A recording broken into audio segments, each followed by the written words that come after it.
बंदा जमीन पर बैठ के गौर कर ले, ये सारा सिस्टम हमारे लिए है। ये लाइफ सपोर्टिंग सिस्टम, यानी जिंदा रहने के लिए जो जो चीजें हमारे लिए सपोर्ट कर रही हैं, यानी आग है, हवा है, पानी है, ये सारी चीजें लाइफ सपोर्टिंग सिस्टम है, मेरे जिंदा रहने के लिए जरूरी है। मैं आग के बगैर जिंदा नहीं रह सकता, मैं पानी के बगैर जिंदा नहीं रह सकता, मैं हवा के बगैर जिंदा नहीं रह सकता। तो ये सारा निजाम अल्लाह ताला हमारे लिए बनाया है। मुझको किस काम के लिए बनाया है? जिस दिन बंदा गौर करेगा एक आवाज आएगी अंदर से, ये सारा सिस्टम तुम्हारे लिए और तुम्हारी पेशानी का सजदा रब्बे हकीकी। माशाअल्लाह, नारे तकबीर, नारे रिसालत, वमा खलक़तुल जिन्ना वल इंस इल्ला लियअबुदून। अल्लाह कहता है, ए जिन्ना, ए इंसान, तुझको मैंने अपनी इबादत के लिए पैदा किया है। तुम मेरी फसलें खाओ, मुझको सजदा करो। तुम मेरा पानी पियो, मुझको सजदा करो। तुम मेरे सूरज की रोशनी से फायदा उठाओ, मुझको सजदा करो। अगर कोई शख्स 100 मंजिला मकान बना रहा है, समझ जाए छोटा काम कर रहा है। अगर कोई गिरिडीह में 50 करोड़ की लागत से कोई मॉल बना रहा है, तो समझ जाए कि छोटा काम कर रहा है। चाहे एक मॉल नहीं, 50 मॉल गिरिडीह में बना ले, लेकिन 70, 80, 90 साल तक पहुंचते पहुंचते सारा मॉल छोड़ के उसे 2 गज जमीन के नीचे सड़ने के लिए पहुंच जाना है। जहां गिरिडीह में सड़क के किनारे फुटपाथ पे सोने वाला फकीर, वो भी 60-70 साल पूरा करके जिस जगह जाता है, जो सूती का कफन पहनकर जिस कब्र में जाता है, और जिसको 4 आदमी अपने कांधे पे उठा के ले जाके डालते हैं, यही सलूक अरबपति के साथ भी होता है। यही सलूक खरबों में खेलने वाले मालदार के साथ भी होता है। उसको भी 4 आदमी कांधे पे ले जाके कब्र के नीचे डाल देते हैं। दोनों का अंजाम एक है, दोनों की पैदाइश एक है। तो फिर चाहे सोने का घर क्यों न बना ले, अंजाम तो वही है, 2 गज जमीन के नीचे जाके सड़ जाना, और मरने के बाद फिर कहां जाना। या जिस्म सड़ जाता है, रूह नहीं सड़ती है।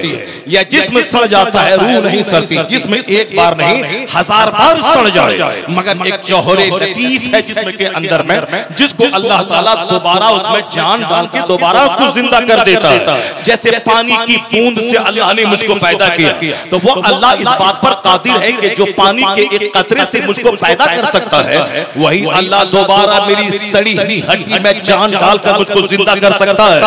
इस गलतफहमी में मत रहना कि मरने के बाद कुछ नहीं होगा, मरने के बाद दोबारा हमसे हिसाब किताब नहीं होगा। उससे बड़ा अहमद कोई नहीं है।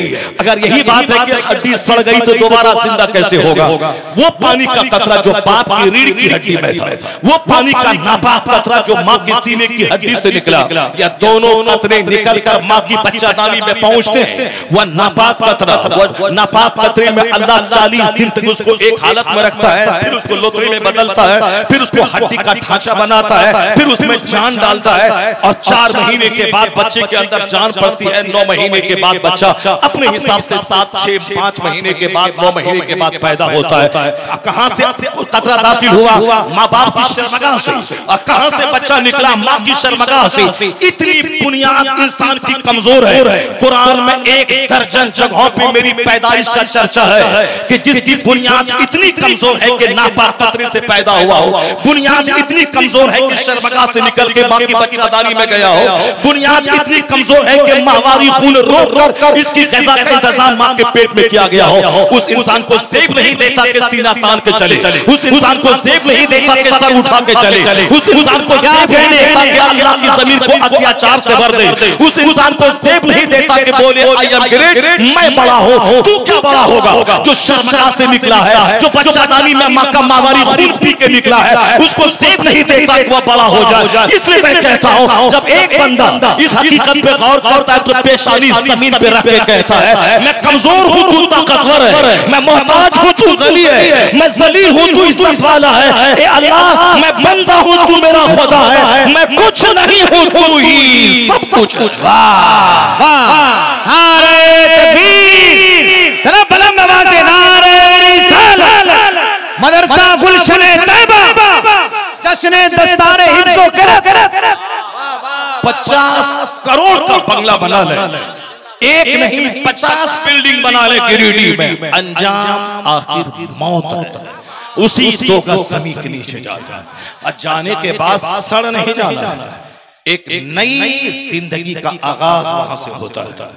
इस जिंदगी का यौम इख्तिताम है 100 साल के अंदर। मरने के बाद जिस जिंदगी का आगाज होता है उसका कोई यौम इख्तिताम नहीं है, द डे ऑफ एंडिंग नहीं है। वहां का एक दिन कुरान की जबान में काना मिक़दारुहु 50 अल्फ सना, यानी जिस दिन की मिक़दार दुनियावी गिनती के हिसाब से 50,000 साल के बराबर वहां का एक दिन है।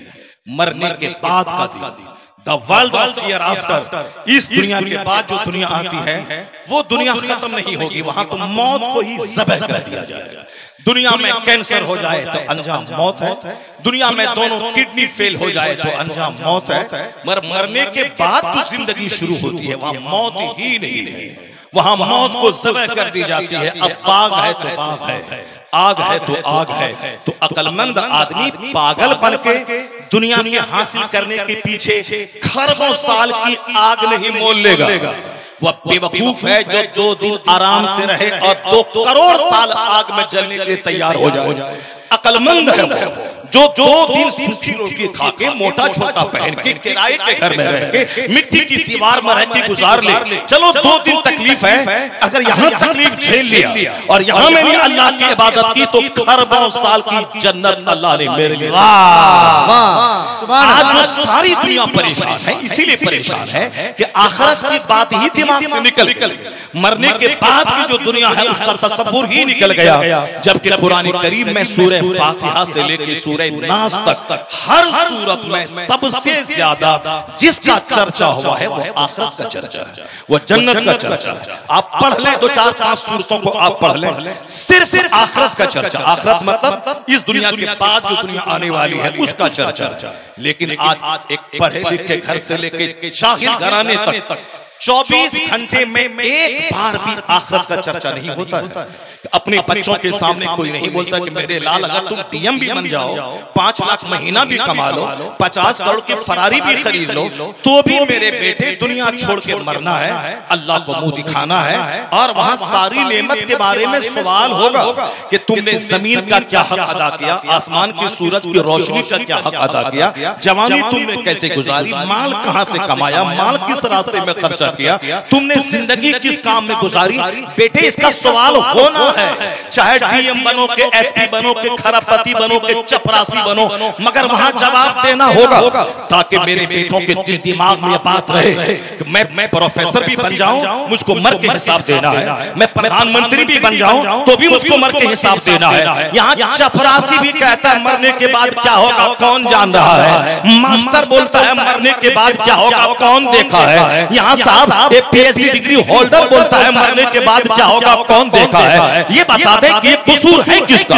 अगर एक नौकरी के चक्कर में मेरा बेटा काफिर हो जाए, अगर एक लड़के के चक्कर में मेरी बेटी काफिरा हो जाए, कसूर किसका है? ना मौलाना का कसूर है, ना किसी सिस्टम का कसूर है, ना मरकज का कसूर है। कसूर उस बाप का है जिस बाप के सामने बच्चा 15 साल तक जिंदा रह के जवानी की दहलीज में कदम रखा।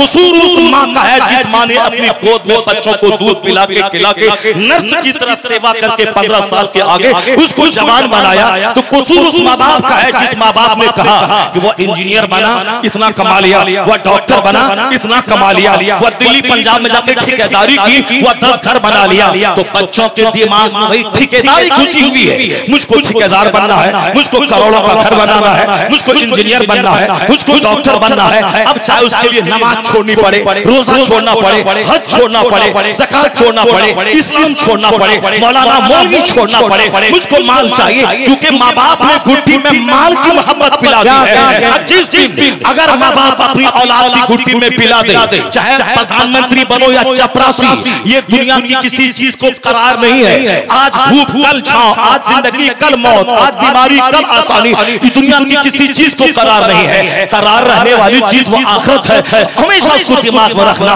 अगर ये बात अगर बाप ने बच्चों की गुट्टी में पिला दिया तो ना कोई नौकरी काफिर बना पाएगी, ना कोई खूबसूरत लड़की काफिर बना पाएगी। अगर कोई बोलेगा मैं तुझे डीएम बना दूंगा, पर ईमान छोड़ना पड़ेगा। तो जिस बाप ने गुट्टी में ईमान पिलाया है वो बोलेगा सारी जिंदगी मैं चपरासी बन के रहूंगा, पर ईमान का सौदा नहीं करूंगा। क्योंकि डीएम अगर बन गया तो दुनिया के 4 दिन की चांदनी है, मरने के बाद क्या जवाब दूंगा। ईमान अगर बचा रहा तो दुनिया मिले ना मिले जन्नत तो अल्लाह ने हमारे लिए तैयार करके रखा है। इसलिए कोई लड़की अगर हमारे लड़के को ऑफर करे कि ईमान छोड़ दे, मैं तुझको मिल जाऊंगी, मुझे यकीन है कि जिस बच्चे की गुट्टी में इस्लाम पिला दिया गया, मेरा बेटा उस लड़की के मुंह पे थूक देगा और कहेगा सारी जिंदगी कुंवारा रह जाऊंगा मगर ईमान का सौदा नहीं दूंगा। बहुत अच्छे, बहुत अच्छे।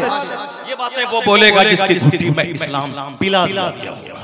माँ बाप ने अपने बाल बच्चों के दिमाग में आखिरत की, जन्नत की, उस वहां की बहारों की सारी बातें की होंगी। आज जो हमारे बच्चे बिगड़ रहे हैं, कसूर सिर्फ हमारा है कि दुनिया का चर्चा हर ज़बान पे है, आखिरत का चर्चा ही नहीं, और कोई आखिरत की बात सुनना ही नहीं चाहता। इसीलिए सारे लोग पागलों की तरह एक दूसरों की नकल कर रहे हैं। हाथ में धागा है, नकल किसकी है? फिल्म इंडस्ट्रीज के एक्टर की। साहब गले में सोने का चैन है, नकल किसकी है? क्या किसी मौलाना के गले में चैन है?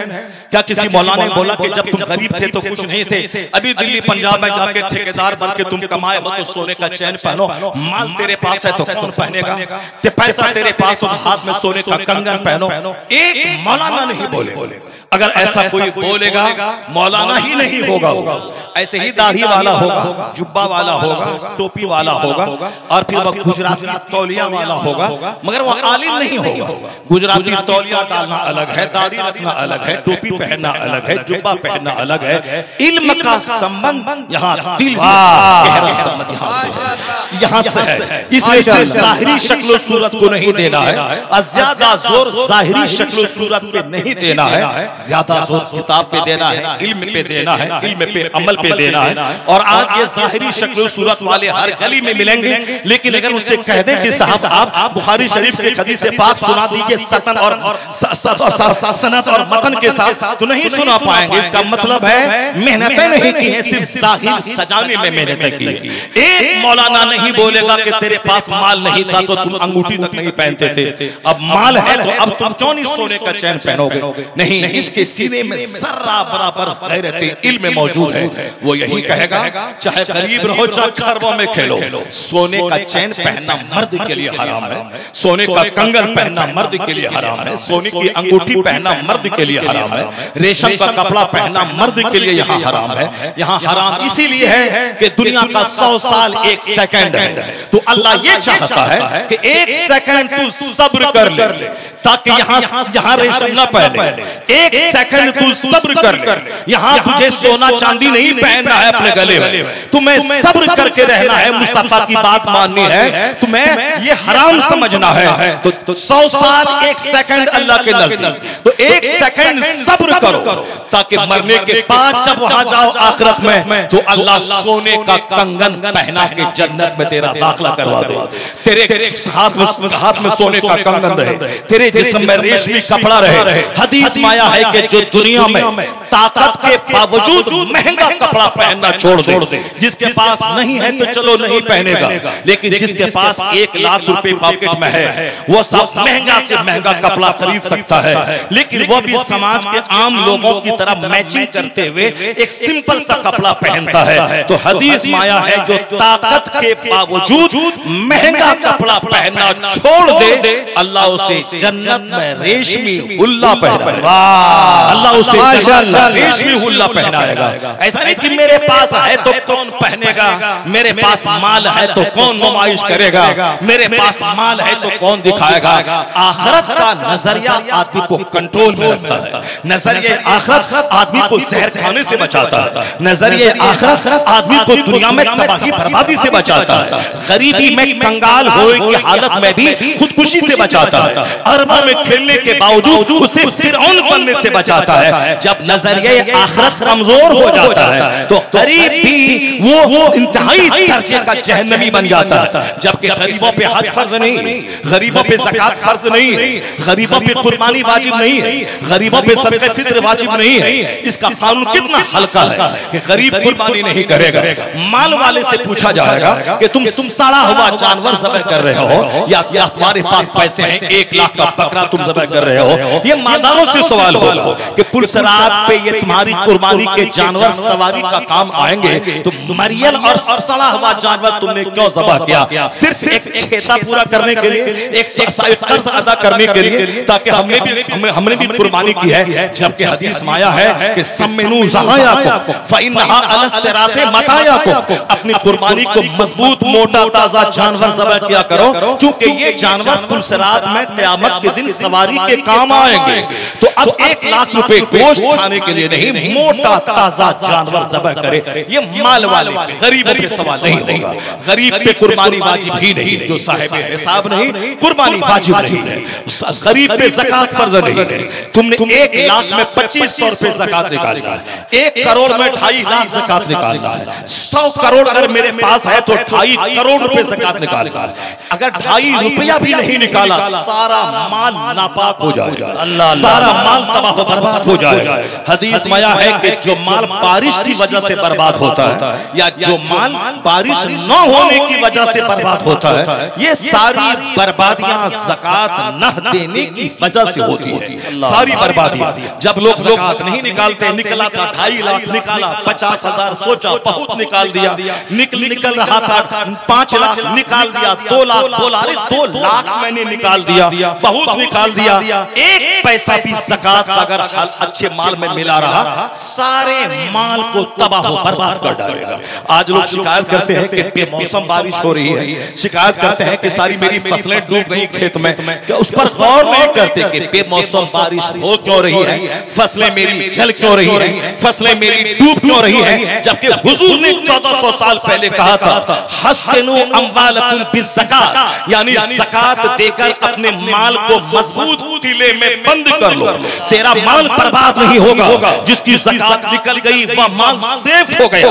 और ज़कात ना देने की वजह से बेमौसम बारिश होती है, ज़कात ना देने की वजह से बारिश के मौसम में भी धूप रहती है, जमीन जलती है, ये ज़कात ना देने की वजह से। ये सवाल होगा किससे? माल वाले से, गरीब से नहीं। हज फर्ज किसी पर 25 साल पहले हुआ, वो डिले करता रहा कि इस बार करेंगे, अगले बार करेंगे, अगले बार करेंगे, बेटे की शादी कर लें तो करेंगे, बेटी की शादी दिलवाते हैं तो करेंगे, पोता को नौकरी लग जाए तो करेंगे, 4 बेटे को 4 चीता मकान शहर में बना दें तो करेंगे। इसी हालत में मौत आ गई, बंदा बगैर हज के दुनिया से चला गया। हुजूर ने कहा था कि जिस पर हज फर्ज हो जाए, अगर हज करने में ताखीर कर रहा है, मुमकिन है कि या तो यहूदी होके मर जाए या नसरानी होके मर जाए। यानी हज फर्ज होने के बाद जितना डिले होगा, मुमकिन है कि खात्मा खराब हो जाए, यानी वह हालत कुफ्र में उसकी मौत हो जाए। आका ने कहा जिस पर हज फर्ज हो फौरी हज करे, इसलिए कि कोई नहीं जानता कल क्या होगा। कल माल रहेगा, सेहत नहीं रहेगी, सेहत रहेगी, माल नहीं रहेगा। इसलिए जब हज फर्ज हो जाए फौरी हज कर ले। ये सवाल किससे होगा? गरीबों से नहीं, मालदारों से। हज का सवाल मालदारों से, ज़कात का सवाल मालदारों से, सदक़े फित्र का सवाल साहिब निसाब से, कुर्बानी का सवाल साहिब निसाब से। वो गरीब जो दिन रात रोते हैं कि मेरे पास माल नहीं है, मेरे पास माल नहीं है, ये जो रोते हैं, माल रहता तो लंगर बटाते, लंगर चलाते, माल रहता मस्जिद बना देते, माल रहता साहब मदरसा कायम कर देते। करता कि नहीं करता वो दिल का हाल अल्लाह जानता है, लेकिन ज़बान से चिकनी चपड़ी बातें लोग करते हैं। मेरे पास माल ही नहीं है तो क्या करूंगा? माल अल्लाह अगर कभी देता है, बखील और कंजूस बन के दांत से पकड़ पकड़ के रखने लगता है। आज आमदनी है, कल आमदनी घट गई तो मेरा क्या होगा? इसीलिए बचा बचा के रखा जाए। पहले कुछ नहीं था तो अल्लाह पर भरोसा था, अब अल्लाह ने माल दिया है तो अल्लाह का भरोसा खत्म हो गया, माल पे भरोसा हो गया। बुजुर्गों ने कहा है कि तुम खुशहाल रहोगे कब? जो तेरे हाथ में है उससे ज्यादा उस पर भरोसा करो जो खुदा के हाथ में है। अगर ऐसा भरोसा करोगे तो अल्लाह तुम्हें खुशहाल और मालदार बना देगा। अल्लाह तुम्हें कंगाल होने से बचा देगा। माल पे भरोसा नहीं, औलाद पे भरोसा नहीं, अपनी मुलाजमत पे भरोसा नहीं, अपनी जमीन की फसलों पे भरोसा नहीं। वमन यतवक्कल अलल्लाहि फहुवा हस्बुह, जो अल्लाह पे भरोसा करता है अल्लाह उसके लिए काफी हो जाता है। अब जरा गौर से सुनिए, ये मालदार से हज का सवाल हुआ। फर्ज हुआ था 20 साल पहले, 20 साल डिले क्यों किया बताओ?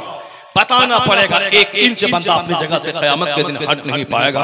लेकिन गरीबों से क्या सवाल? कुछ नहीं। गरीबों से सिर्फ इतना सवाल होगा कि तुमने 5 वक्त की नमाज क्यों नहीं पढ़ी? जबकि नमाज पढ़ने में 8 घंटे का टाइम नहीं लगता है। जिस मजदूरी करके 500 रुपए कमाने में 8 घंटे की ड्यूटी देनी है, ईंट ढोना है 8 घंटे तक, सरकारी नौकरी करनी है तो 5 घंटे तक, तो 5 घंटे पेट के लिए तुमने निकाला, 8 घंटे ईंट ठोके तुमने पेट के लिए 500-700 रुपए तुमने कमाया। तो जिसने सारी कायनात बनाई, जिसने तुम्हारे अल्लाह ने जिसने पेट में मशीन लगा दी, पत्थर भी डालो तो पत्थर भी पिस जाता है। अल्लाह ने किडनी जैसी नेमत दी कि खराब हो तो 50 करोड़ में भी किडनी नहीं मिलेगी। अल्लाह ने ज़बान जैसी नेमत दी, आंख जैसी नेमत दी, कान जैसी नेमत दी कि 10 लाख की मशीन लगा के लोग सुनते हैं और तुम बगैर मशीन के सुनते हो। इसका तुमने क्या हक अदा किया? आया है किताबों में कि जो 5 वक्त, फजर में 10 मिनट, जोहर में 15 मिनट, असर में 10 मिनट, मगरिब में 12 मिनट, ईशा में 15 से 20 मिनट, सिर्फ 24 घंटे में 1 घंटा, 24 घंटे में 23 घंटा तेरे लिए, 8 घंटा काम करने के लिए, 8 घंटे सोने के लिए, बाकी और दीगर ज़रूरियात के लिए सिर्फ 1 घंटा जिस रब ने तुझे बनाया उसकी इबादत के लिए निकाल। और जब तू सजदा करेगा तो सर से लेके पांव तक जितना पार्ट्स है, सारे पार्ट्स की नेमत का शुक्राना अदा हो जाएगा। सारी नेमतों का शुक्राना। 8 घंटे रात में गहरी नींद लेने के बाद जब बंदा फजर की नमाज अदा करता है तो ऐसा है जैसे 8 घंटे की गहरी नींद की नेमत का शुक्र अदा कर दिया। फजर से लेके जोहर कोई नमाज फर्ज नहीं है। ये वक्त है काम करने का, ये वक्त है खेत खलियान जाने का, ये वक्त है फैक्ट्री में जाने का, ये वक्त है स्कूल और कॉलेज जाने का, ये वक्त है अपनी दुकान में बैठने का ताकि खुद कमाओ और दूसरों को भी खिलाओ, खुद खाओ। जब माल रहेगा तब न ज़कात निकालोगे, जब माल रहेगा तब न फितरा निकालोगे, जब माल रहेगा तब न 1 लाख का बकरा ज़बह करके अपने गरीब और अपने दोस्तों को बांट दोगे, माल रहेगा तब न अपनी माँ की खिदमत करके जन्नत खरीदोगे, माल रहेगा तब न अपने गरीब बूढ़े बाप का इलाज करा के जन्नत खरीदोगे, माल रहेगा तब न तलाकशुदा बहन के बाल बच्चों की परवरिश करके जन्नत खरीदोगे, माल रहेगा तब न अपने गरीब भाई की मदद करोगे, माल नहीं रहेगा तो हाथ फैला के इंतजार करोगे।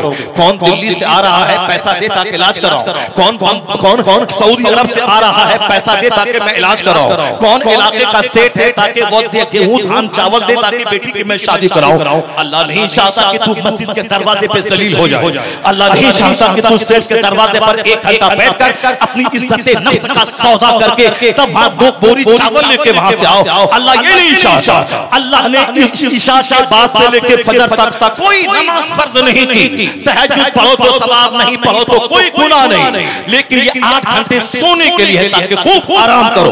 उसके बाद जब फजर की नमाज पढ़ने के बाद जमीन में फैल जाओ, फजर से लेके जोहर तक मुकम्मल 8 से लेके 10 घंटे तक कोई नमाज फर्ज नहीं है। इशराक पढ़ो सवाब है, नहीं पढ़ो कोई गुनाह नहीं। चाश पढ़ो सवाब है, नहीं पढ़ो कोई गुनाह नहीं, क्योंकि कोई नमाज फर्ज नहीं। जोहर फजर से लेके जोहर तक कोई नमाज फर्ज नहीं है। इसीलिए कि ये टाइम है खेत खलियान में काम करने का, दुकान में बैठने का, खुद कमाने का, खाने का, दूसरों को खिलाने का। ज़कात फर्ज होता है कि दूसरों को दे, कुर्बानी का जानवर ज़बह करे दूसरों को खिलाए, माँ बाप की खिदमत करे। ये जलील बन के हाथ न फैलाए बल्कि हाथ ऊपर रख के दूसरों को देने वाला बन जाए। आप देने वाला बन जाए। अल यदुल उलिया खैरुम मिनल यदि सुफला। गिवर है is better than the taker है। टेकर हैंड लेने वाला जिल्लत टपकती है और गिवर एंड देने वाला उसे सखावत टपकती है। तो इस्लाम ये नहीं चाहता कि मुसलमानों में भिखारी ज्यादा हो जाए, बल्कि मेरे खुदा ने कुरान करीम में मुझको जीने का तरीका बताते हुए कहा, तुम ये दुआ करो, रब्बना आतीना फिद दुनिया हसना व फिल आखिरत हसना व क़िना अज़ाबन्नार। यानी ए अल्लाह मेरे लिए दुनिया में भलाई अता फरमा, मेरे लिए आखिरत में भलाई जन्नत अता फरमा। तो जिस तरह दुनिया में भलाई बगैर मेहनत के नहीं मिलती है, मेहनत भलाई देने वाला अल्लाह है, माल देने वाला अल्लाह है, मगर मुझको तो जमीन में फैलना होगा, मुझको तो मेहनत करनी होगी, मुझको तो आम का एक पेड़ लगाना होगा, तब अल्लाह 1000 आम का फल मुझको देगा। मुझको तो एक बासमती धान का एक दाना डालना होगा, तब अल्लाह 1000 दाना मुझको देगा।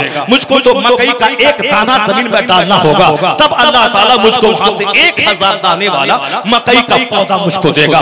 यानी तुम जमीन में फैल जाओ, तुम दाना डालो, बाकी अल्लाह 1000 तुझको देगा। तुम मेहनत करो, अल्लाह मेहनत का तुझे फल देगा, इतना देगा कि तू ले नहीं पाओगे। तुम जमीन पे फैल जाओ, तुम जमीन में एक दाना डाल दो, वो दाना सड़ा कर अल्लाह जबरदस्त फसल निकाल कर कई लाख दाने तुझको अता कर देगा। एक तो तुझको डालना होगा, पहले घर में बैठे से तमन्ना करने से नहीं मिलेगा, एक डालना होगा। अजमेर में जाके बैठ जाओ और कहो कि अल्लाह मुझको अरबपति बना दे, नहीं अरबपति बन पाओगे। पहले तुझको कारोबार करने के लिए कदम बढ़ाना पड़ेगा, मेहनत करनी पड़ेगी, ऑनेस्टी से काम लेना पड़ेगा, उसके बाद अजमेर चला जाओ। मैं रात भर जाग करके मैंने फैक्ट्री में काम किया है, मैं रात भर दिन भर मैंने मेहनत करके मैंने इस काम को इम्प्रूव किया है, मेहनत मेरी तरफ से।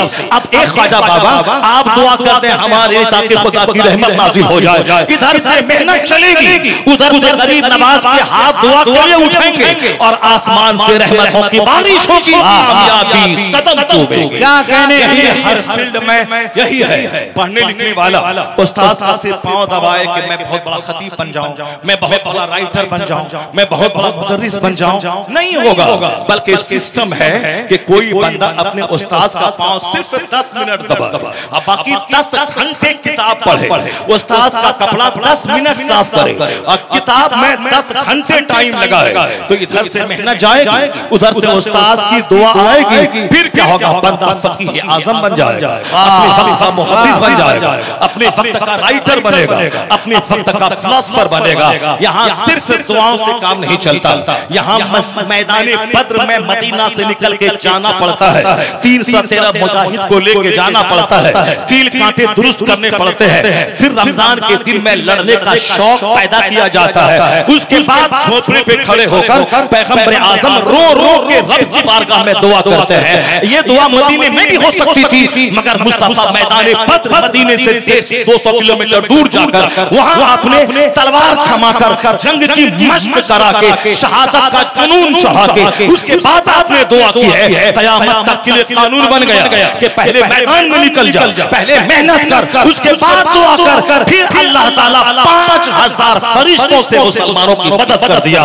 वो फतह मुबीन लिखी गई कि आज यूरोप का दानिश्वर कहता है इस्लाम कमजोर कैसे होगा। चाहे हिंदुस्तान में कोई नाचे कूदे या कोई टेलीविजन का एंकर नाच के इस्लाम के खिलाफ बात करे, या नाचते हुए मर जाए, चाहे अमेरिका का एंकर नाचते हुए मर जाए, चाहे ट्रंप मर जाए, चाहे नेतन्याहू नाच के मर जाए, चाहे फ्रांस और कनाडा का प्रेसिडेंट नाच के मर जाए, इस्लाम मिटा देंगे, इस्लाम मिटा देंगे, मुसलमानों को काट देंगे। ये चाहे 1000 नाचे कूदे, ये नाच के तुम मर जाएगा, मगर इस्लाम को ना खतरा कोई पहले था ना आज है, वह क़यामत तक रहेगा। हमने यही देखा है, दुश्मनी बढ़ती जाती है, इस्लाम लाने वालों की तादाद में इजाफा होता चला जाता है। नारे तकबीर, चलो दोनों हाथ उठाकर नारे तकबीर, नारे रिसालत, मज़हबे इस्लाम।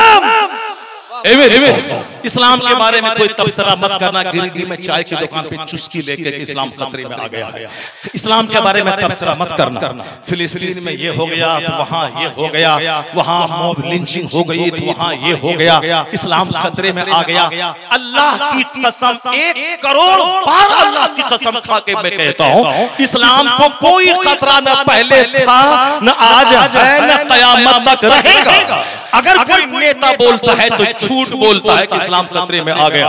अगर कोई मौलवी बोलता है तो झूठ बोलता है कि इस्लाम खतरे में आ गया। इस्लाम खतरे में था कब? इस्लाम अल्लाह का पसंदीदा दीन है। अल्लाह वो है जिसका मद्दे मुकाबिल कोई खुदा नहीं है। अल्लाह वो है जो दुनिया बनाना जानता है, एक सेकंड में सारा शहर गुजारना भी जानता है। वो अल्लाह है। जब अल्लाह को कोई खतरा नहीं है तो अल्लाह के पसंदीदा दीन को कैसे किसी से कोई खतरा हो सकता है? कोई खतरा नहीं है। नाचा कूदा तो बहुत लोगों ने नाचा कूदा। अबू जहल भी नाचा के इस्लाम मिटा देंगे, उतबा शैबा भी नाचा के इस्लाम मिटा देंगे, बहुत नाचा इस्लाम मिटा देंगे। मगर हुआ क्या? हुआ यही कि इस्लाम नहीं मिटा। अबू जहल को दो बच्चों ने तड़पा के मार दिया तो सरदार मारा गया, इस्लाम का फूल खिलता चला गया, इस्लाम पूरी दुनिया में फैलता चला गया। यजीद बोला था हुसैन को काट देंगे, हुसैन के बेटों को मार देंगे। यजीद चाहता कि मैं पूरी दुनिया में अपने मन का राज करूंगा, शरीयत का राज नहीं चलेगा, मेरी तबीयत का राज चलेगा। अल्लाह ने छूट दी। उसके बाद जब उसे पकड़ा फिर क्या हुआ? यजीद जलील रुस्वा तबाह बर्बाद हो गया और हुसैन जो काटा था वो क़यामत तक के मुसलमानों का इमाम हो गया। जो इस्लाम अरब के जोग्राफिया तक महदूद था, हुसैन की शहादत के बाद वो इस्लाम तूफान बन के अरब से निकला, बादल बनकर पूरी दुनिया में छाता चला गया।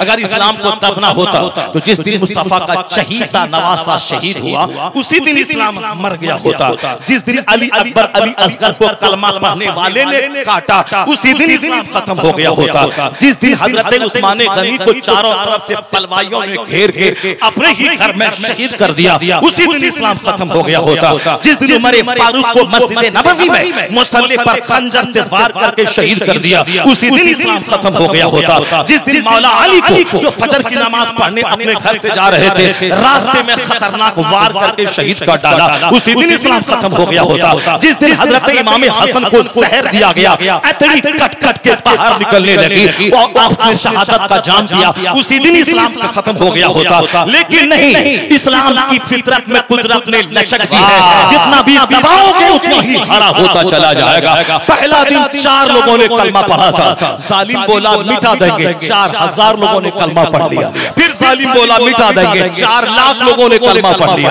फिर जालिम बोला मिटा देंगे, 4 करोड़ लोगों ने कलमा पढ़ लिया। फिर बोला काट देंगे मुसलमानों को, 100 करोड़ लोगों ने कलमा पढ़ लिया। अभी 50 साल तो मेरी उम्र है, 55 साल, 10 साल माइनस करते हैं, 45 साल से तो मैं सुन रहा हूँ कि इस्लाम खतरे में आ गया। वहाँ इस्लाम पे खतरा है, अमेरिका में खतरा है, मौलाना की खिताबत में वही बात है, तहरीर में वही बात है, मंथली मैगजीन में वही बात है। अगर खतरा है तो 100 करोड़ था घट के 50 करोड़ हो जाना चाहिए था, 50 करोड़ था घट के 25 करोड़ हो जाना चाहिए था, 25 करोड़ था खतरा बढ़ा, अमेरिका यूरोप हिंदुस्तान के मुश्रिक दुश्मन बने, घट के 10 करोड़ हो जाना चाहिए था। लेकिन हुआ क्या? 100 करोड़ था, मगर आज की तारीख में पूरी दुनिया में 200 करोड़ मुसलमान जिसके नाम के साथ लफ्ज़ मोहम्मद जुड़ा हुआ है। ये मोहम्मद, ये अहमद, ये मोहम्मद फैज, ये मोहम्मद सुबैर, ये मोहम्मद अरसलान, ये मोहम्मद शहरियार, ये मोहम्मद आसिफ, ये क्या है? 200 करोड़ मोहम्मदी फौज अभी दुनिया में मौजूद है। इसलिए मैं कहता हूँ दुश्मनी बढ़ने दे। यही मैंने 1400 साल में देखा है, जब जब दुश्मनी बढ़ी है मुस्तफा के गुलामों की तादाद में इजाफा होता है। नारे तकबीर,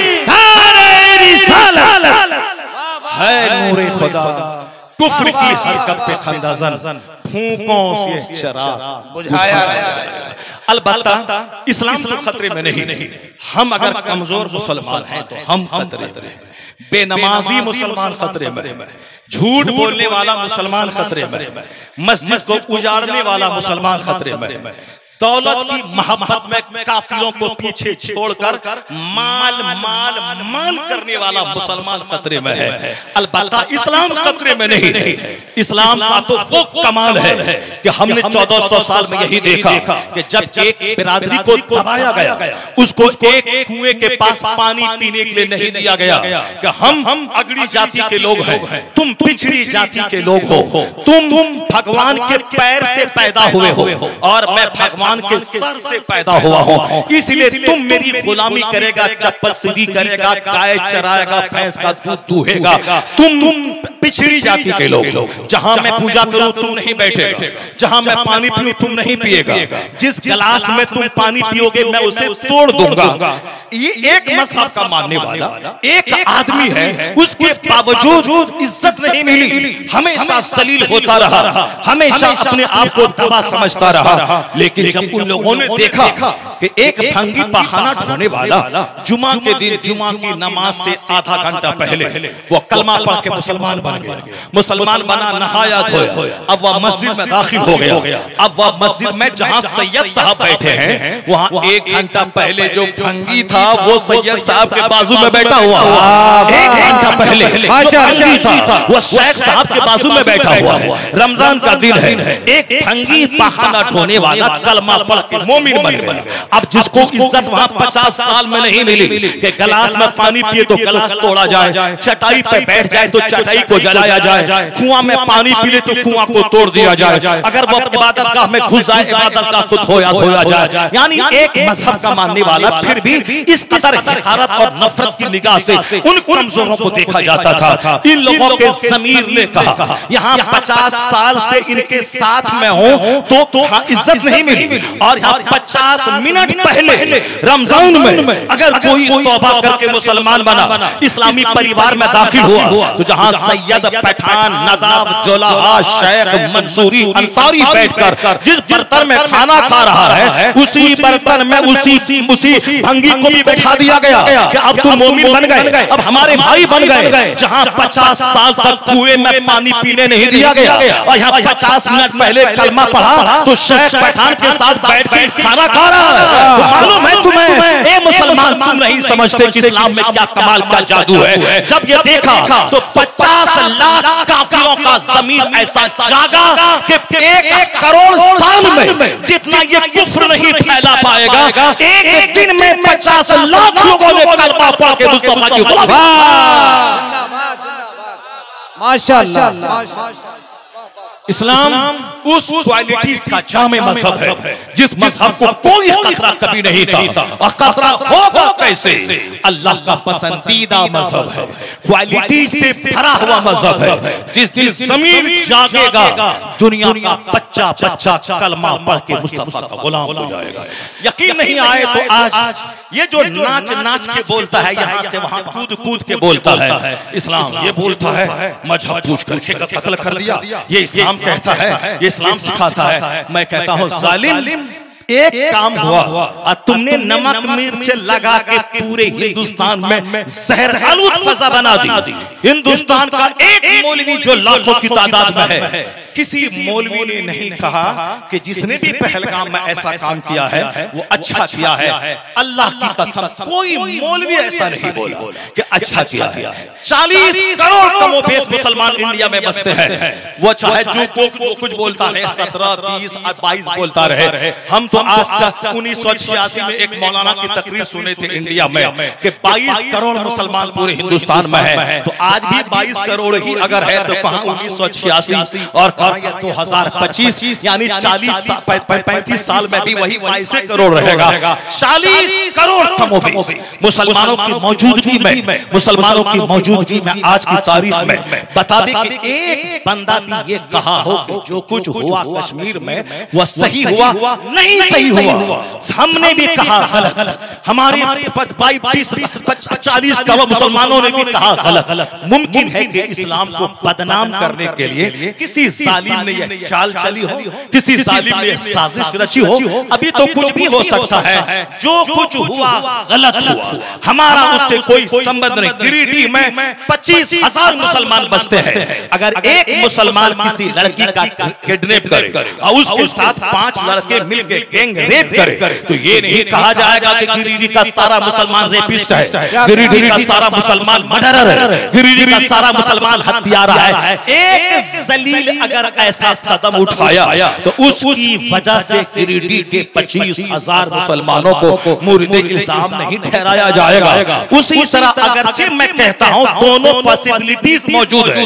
एक तो है कि वो बंदा अपनी तरफ से जुर्म करके मुसलमानों को बदनाम करने के लिए चाल चली हो, लेकिन अगर ये बात नहीं है, अगर मुसलमान ही था उसने ऐसा कदम उठाया तो क्या मतलब है कि एक लुच्चा लफंगा के ऐसा कदम उठाने से हिंदुस्तान के 40 करोड़ मुसलमानों को नफरती और आतंकवादी नहीं बोला जाएगा। इस हम तो इतने बड़े मोहब्बत करने वाले देश के हैं कि अरबों मुसलमान जो हिंदुस्तान में मरे वो सब हिंदुस्तान के कब्रिस्तान में मौजूद है। तो जमीन के ऊपर है तो भी हिंदुस्तानी और जमीन के नीचे है तो भी हिंदुस्तानी। इससे बड़ा कौन देश से मोहब्बत करने वाला होगा? मेरा एक मुफक्किर ने कहा था आज से 70 साल पहले, अमेरिका से अच्छा हिंदुस्तान हमारा, चाइना से अच्छा हिंदुस्तान हमारा, नॉर्वे से अच्छा हिंदुस्तान हमारा, यानी इन सारे जहां से अच्छा हिंदुस्तान हमारा। हम बुलबुल हैं इसकी ये गुलसिता हमारा। हमारे मुफक्किर ने कहा था, थिंकर ने ये कहा था, हमारे उलमा ये कहते हैं, हम भी ये कहते हैं। हम तो अमेरिका से घूमने के बाद यही बोलेंगे कि हमारी सड़ी हुई गिरिडीह की सड़क व्हाइट हाउस से बेहतर है, क्योंकि सारे जहां से अच्छा हिंदुस्तान हमारा। हम बुलबुल हैं इसकी ये गुलसिता हमारा। हमको सनद नहीं चाहिए किसी दुबे जी से, हमको सनद नहीं चाहिए किसी यादव जी से, हमको सनद नहीं चाहिए किसी पवार जी से कि आप देशभक्त हैं कि नहीं है। यही सबसे बड़ी मिसाल है कि जिंदा रहो तो भी इंडियन और कब्र में चला जाओ तो भी इंडियन, ऊपर रहो तो भी हिंदुस्तानी, नीचे रहो तो भी हिंदुस्तानी। हम कहीं जल भून करके कहीं बाहर नहीं चले जाते, इसलिए उनसे वफा की उम्मीद मत रखें। जिसने निकाहों में तासुब का चश्मा पहन पे रखा है, हमें उसकी सनद की कोई जरूरत नहीं है। इस्लाम इतना कमाल अपने दामन में रखता है, ये वहां से लेके वहां तक नाचे डेली। आज तक मैं नाचे, 18 में नाचे, जिसमें नाचना हो, जितना नाचा हो नाचे और खूब नाचे और चंद दलाल को खरीद के ले आए, कभी फतेह अहमद अली को खरीद के लाए, कभी किसी दूसरे कंटेम्पररी मौलवी को खरीद के लाए। उसके जरिए इस्लाम के खिलाफ फतवा पूछ कर कंफ्यूजन पैदा करे। जितना नाचना हो नाचे। आप समझते होंगे इस्लाम खतरे में आ गया। चंद पैसे के बिकने वाला आदमी टेलीविजन पे बैठ करके उसको कोई जवाब नहीं बन पाता है, वो हकलाने लगता है। तो अब देखो इनके पास कोई जवाब नहीं है। ये नहीं है जाहिरी शक्ल है, अंदरूनी शक्ल क्या है? कोई दिन ऐसा नहीं गुजरता जिस दिन हिंदुस्तान का एक फिलोसोफर कलमा पढ़ के मुसलमान न होता हो। कोई दिन ऐसा नहीं गुजरता जिस दिन अमेरिका का कोई साइंटिस्ट कलमा पढ़ के मोमिन न होता हो। कोई दिन ऐसा नहीं गुजरता जिस दिन चाइना जापान का कोई एक पढ़ा लिखा बुद्धिजीवी वह कलमा पढ़ के मोमिन न होता हो। अगर यही नहीं है, अगर ये बात सच नहीं है, तो अब अखबार पढ़े उस पर पता चलेगा कि अमेरिका में 10 साल पहले 40 लाख मुसलमान थे, आज 80 लाख मुसलमान वहां। चाइना से 10 साल पहले 25 लाख मुसलमान थे, आज 50 लाख मुसलमान वहां कहां से आ गए? नॉर्वे कनाडा में जहां 25,000 मुसलमान थे, आज 50,000 मुसलमान कहां से आ गए? ये मुसलमानों की 5 साल के अंदर बढ़ती हुई तादाद ये कहां से आ गई? जिसका दिल जिंदा है, जो मर नहीं चुका है, जो तलवार चाटने वाला नहीं है, जो अंधभक्त नहीं है, आंख बंद करके किसी के पीछे चलने वाला नहीं है, जिसका ज़मीर जिंदा है, जिसकी आंख जिंदा है, जिसका दिल जिंदा है, जिसका इल्म जिंदा है, वो यही देखता है कि 1 साल पहले कहा था इस्राइल के यहूदी ने अमेरिका की मदद से कि 3 दिन में मैं गाजा को मिटा दूंगा, गाजा नाम का कोई मुल्क नहीं रहेगा हिंदू दुनिया में, मैं सारे मकानात को खंडर बना दूंगा और सबको मैं मार दूंगा। अभी 20 महीने से ज्यादा दिन गुजर गए, 3 दिन में मारने का प्लान बनाने वाला, आज 20 महीने से ज्यादा दिन गुजर गए, मगर गाजा में ईमान जिंदा है, इस्लाम जिंदा है, वहां हिजाब जिंदा है, वहां तिलावत कुरान जिंदा है। मकानात गिर गए मगर ईमान नहीं गिरा है, गलियां खंडर बन गई मगर ईमान नहीं गिरा है। 53,000 लोग शहीद हो गए। शहादत तो उनका मकसद ही होता है। हर बच्चा पैदा होने वाला उसकी माँ कहती है मेरे बच्चे को मस्जिद अक्सा की आजादी के नाम पे शहादत की मौत मौत दे देना। जो फिलिस्तीन की औरतों की तमन्ना थी वह तमन्ना पूरी हो गई। 53,000 क्या 70 साल से न जाने कितने लाख लोग शहादत का जाम पी के दुनिया से चले गए। मरना तो हमको भी है, अग्निटी वाला मरना तुमको भी है, मरने में फर्क होता है। कोई टेलीविजन देखते देखते मर रहा है, कोई तवाइफ के कोठे में मर रहा है, कोई शराब पीते हुए मर रहा है, कोई ताड़ी पीते हुए मर रहा है, कोई मोबाइल चलाते हुए मर रहा है, कोई सर हिला हिला के वो साफ व्हाट्सएप देखते हुए मर रहा है, कोई मुंह में गुटखा चबा चबा के मर रहा है, कोई झूठ बोल बोल के मर रहा है, कोई गाना सुन सुन के मर रहा है, कोई गाना गा गा के मर रहा है, कोई शादी की महफिल में नाच नाच के मर रहा है। तो शादी की महफिल में नाच के मरना और है, खिताबत करते हुए कारी रसूलुल्लाह बन के कलमा पढ़ के क्या कहने? नारे तकबीर, नारे रिसालत। मरना तो सबको है यार, सिनेमा हॉल में मरना और है, जलसागाह में दीन सुनते हुए मरना और है, तवाइफ के कोठे पे मरना और है, मस्जिद के मुसल्ले पे मरना और है। मरना तो सबको है। फिलिस्तीन के शुहदा को सलाम जो मरा दौलत के लिए नहीं है, मस्जिद अक्सा के लिए मरा है, शहादत की मौत मरा है। तो सबसे आला मौत शहादत की मौत है। जो मर गए शहादत की मौत मौत के जन्नत चले गए। जो जिंदा है बम की मौजूदगी में ईमान बचा के नमाज बचा के जिंदा है।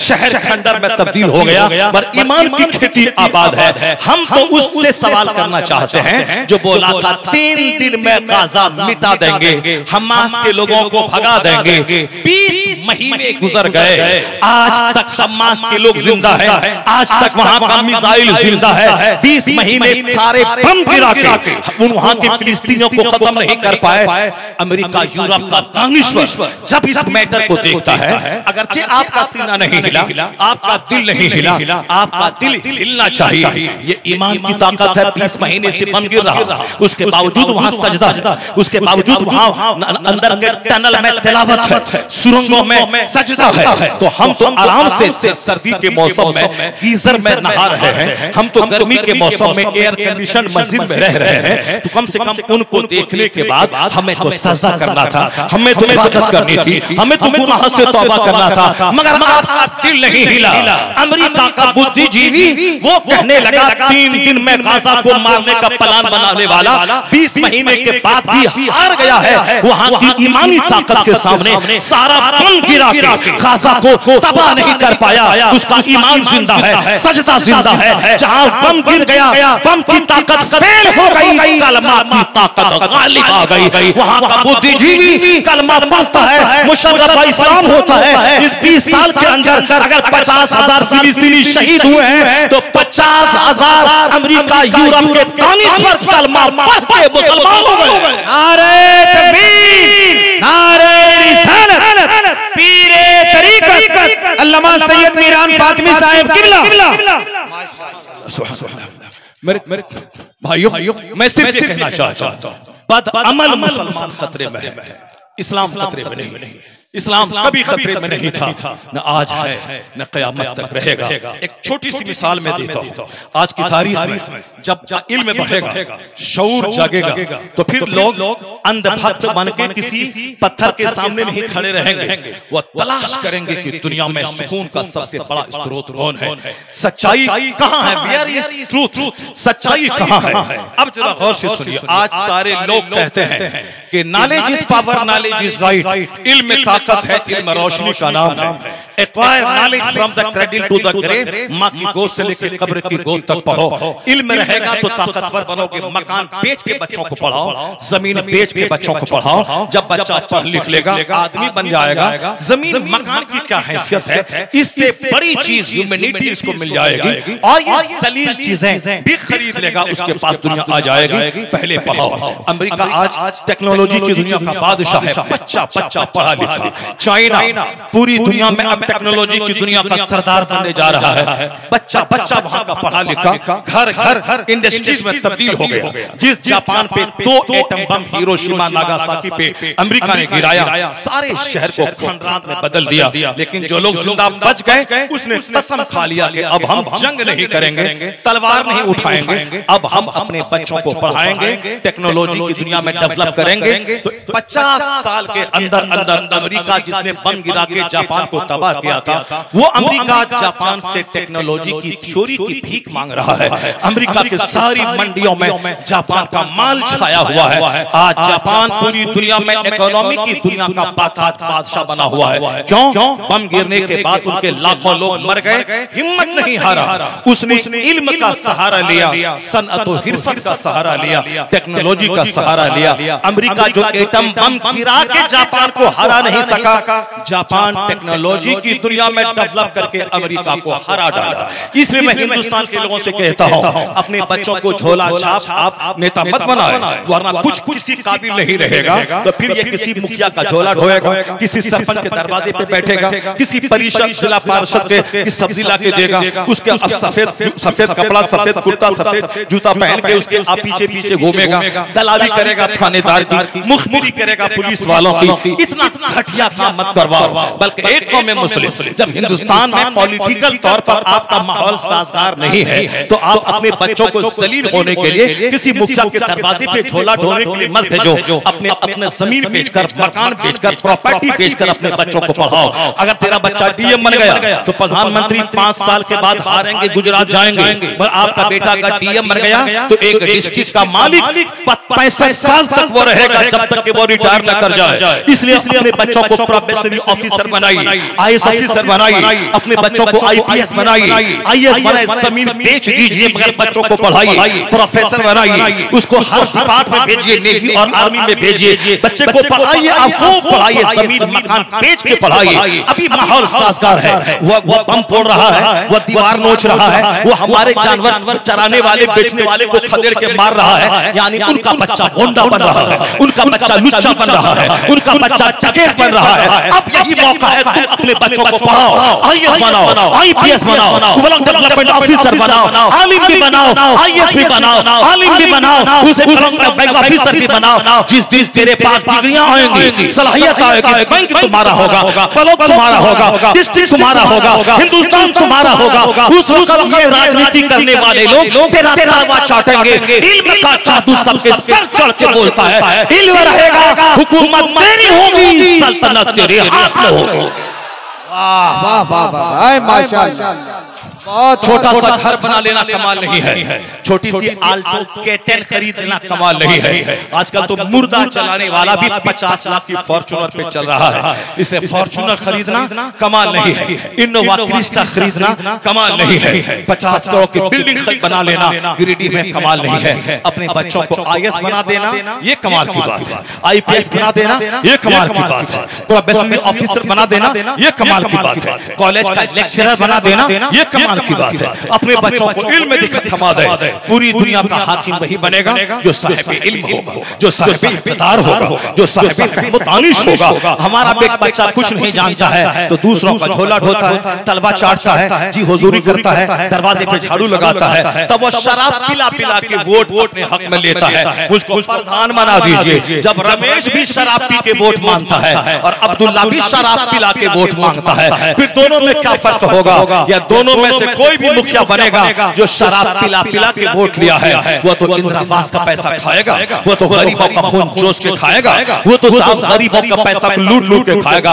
अपने बच्चों को लुटेरा मत बनाओ, स्कूल का टीचर बनाओ, बच्चों को दारोगा बनाओ, बच्चों को बैंक ऑफिसर बनाओ, 12 घंटे स्कूल में पढ़ाओ ताकि दुनिया का इल्म मिले, और आधा घंटा मदरसे में भेज दो ताकि इश्क़ रसूल की दौलत मिले। तेरा बच्चा डीएम बनने के बाद काफिर नहीं बने, बल्कि डीएम की कुर्सी पर जब बैठे तो फिर तेरा बच्चा इसी आधा घंटा आलिम के पास पढ़ने के बाद इतना सीना रोशन हो कि आने वाला कोई आए उसके सामने मोहम्मद मुस्तफा की बात करे, कुरान की बात करे, इस्लाम की बात करे। सिर्फ मदरसा ही नहीं, डीएम का दफ्तर भी इस्लाम की तबलीग का मरकज बन जाएगा।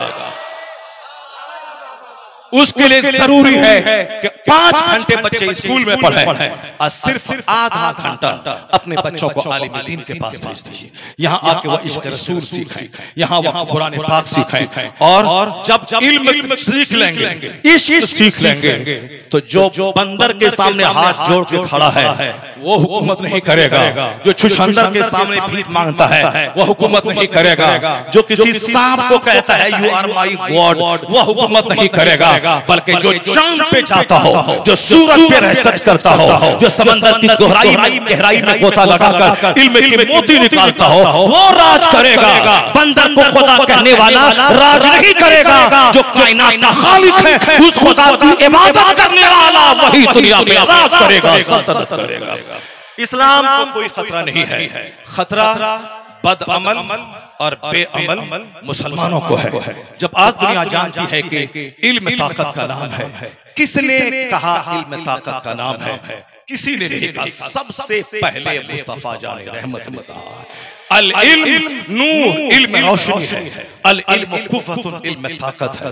तो जिस दिन ये सारे अंधभक्त या जान जाएंगे कि हिंदुस्तान में एक स्कूल नहीं था, एक कॉलेज नहीं था, एक यूनिवर्सिटी नहीं थी, मगर 1500 साल पहले मदीने के ताजदार ने कहा इल्म ताकत का नाम है। अमीर भी पढ़े, गरीब भी पढ़े, फकीर भी पढ़े, देहाती भी पढ़े, शहरी भी पढ़े, सब पढ़े, मर्द भी पढ़े, औरत भी पढ़े, सब पढ़े। इल्म ताकत का नाम है। जिस दिन ये जान जाएंगे कि सबसे पहले इल्म को ताकत मुस्तफा ने कहा है, ये तमाम कॉलेजेस, तमाम स्कूल, ये सब मुस्तफा के उस नारे के बाद सब खुले हैं। तो जब ये दिल में बात बैठ जाएगी, असल में मोहसिन मुस्तफा है, जिसने जहालत के अंधेरे से निकालकर इल्म के उजाले में दुनिया को रख लाया है। उसी मोहसिन का कलमा पढ़ा जाए, उस वक्त किसी चोर के सामने दुनिया हाथ नहीं झुकाएगी। मुस्तफा के कदमों में जाकर खुदाए वाहिद की परस्त करने लगेगी।